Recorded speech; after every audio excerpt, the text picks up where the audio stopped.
Are you serious? Are you serious? Well, I've got some coffee here, and we've got some. Finally, maybe the U.S. Senate did something smart for once. Are you serious? It's not often, folks. It's not often that all 100 U.S. senators can agree on something, but they did.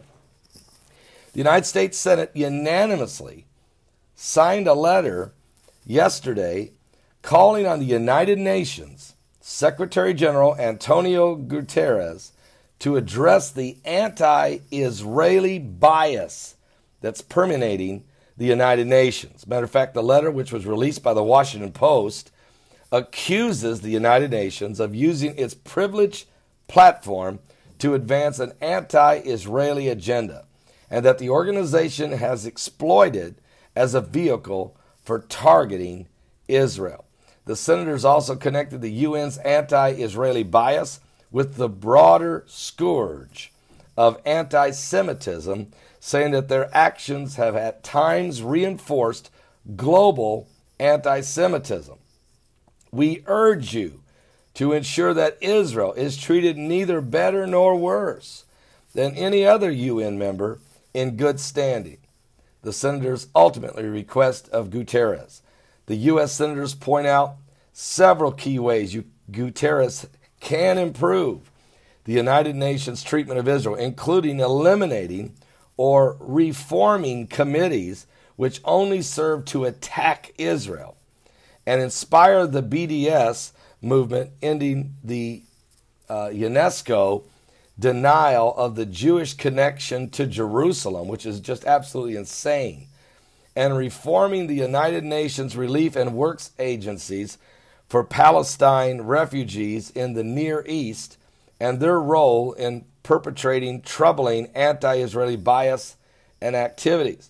And above all else, the U.S. Senate stated that the United Nations Human Rights Council must reform and end the Council's imbalanced focus on Israel. That's all they ever talk about. There's a whole world out there that needs help. And the letter follows and praises U.S. Ambassador to the United Nations, Nikki Haley. Her statements regarding Israel. It is the UN's anti-Israeli bias that is long overdue for a change, Haley said in a speech to the United Nations in February. So I tell you, Nikki Haley is strong as new rope, and she is not putting up, she's just not going to sit there and play the same old games that all the other UN ambassadors sit there and just watch Israel take a beating every day. Nikki comes in under the Trump administration, throws the gauntlet down on the UN, calls them out exactly what they're doing, and then goes to the U.S. Senate and asks them for a letter, and they unanimously stand with Israel 100%. I'm shocked. I'm shocked that 100 senators signed this, because I know some of these senators are not really very, very supportive of Israel at all, but I am shocked that all 100 agreed with Nikki Haley to stand up against this UN and say, look, you guys are way out of bounds here, way out of line. Wow. And this is all happening, folks, just before Donald Trump is going to arrive in Jerusalem as he's making his first trip overseas. He is scheduled to speak in Brussels, Belgium on May 25th before the NATO. Now, May 24th is Jerusalem Day. Will he be in Jerusalem for the 50th anniversary of the reunification of the city of Jerusalem? The Jubilee year, the golden anniversary. Is he going to be there for that? And will he proclaim that Jerusalem is the capital of Israel, fulfilling biblical prophecy of Psalms 48, that Jerusalem is the city of our God, the city of the great King? I mean, are you serious? All of this is starting to come together.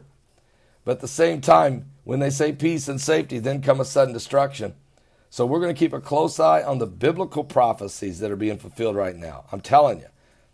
And it's happening where people really don't even know it, because all you hear on your mainstream, lamestream, fake news media is trash Trump 24/7. You're not getting the real stories. You're not getting the real truth of what's taking place in the world as it relates to world powers and the spiritual movement that's going on and the spiritual wickedness that's in high places. All right? So give your life to Jesus Christ, because we are living in the last days. That great American solar eclipse is coming August 21st.